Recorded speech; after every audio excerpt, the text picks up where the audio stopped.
Good evening, friends. We start with Russia taking decisive action and responding to the United States by expelling 60 Russian diplomats and closing the Russian consulate in Seattle. Russia will expel the same number of American diplomats and close the American consulate in St. Petersburg. Russian Foreign Minister Sergei Lavrov said Russia will always make mirror responses to these types of diplomatic actions. Retaliation measures include the expulsion of the same number of U.S. diplomats and withdrawal of our consent for the U.S. consulate in St. Petersburg. As far as other states are concerned, we will always give a mirror response.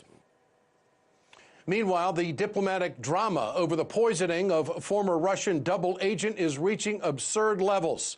UK Foreign Secretary Boris Johnson attended an Easter banquet in London this week and took the opportunity to tear into Russia once again. Anya Parampil brings us his comments. The UK's Foreign Secretary took a bizarre approach in blaming Russia once again for the poisoning of Skripal. Take a listen to this strange comparison he made while addressing Lord Mayor's Easter banquet in London. You need to know about the difference between modern Britain and the government of Vladimir Putin. Seriously, they make Novichok. We make lightsabers. One is a hideous weapon specifically designed for assassination. The other is an implausible theatrical prop with a mysterious buzz that plainly wouldn't harm anybody. Yes, for some reason Johnson makes the claim the only weapon produced by Britain is a fictional light sword made famous in the Star Wars series. Never mind the fact that in the galaxy far, far away in which lightsabers do exist, they cause considerable damage. Or that as of September 2017, the UK had exported £5 billion worth of weapons internationally over the course of just 22 months, a sum equal to just over $7 billion. Those are real weapons, including bombs and aircraft. But anyhow, Johnson didn't stop there. Let's listen to the Foreign Secretary attempt to show off his literary chops. It's rather like the beginning of Crime and Punishment. You remember Crime and Punishment, my Lord Mayor? Right, Lord Mayor looking wise as a tree full of owls at this point. We're all confident about the identity of the culprit, and the only question is whether he will first confess or be caught. Well, the Russian Foreign Ministry was not impressed with Johnson's invocation of Dostoevsky. Here's how spokesperson Maria Zakharova responded.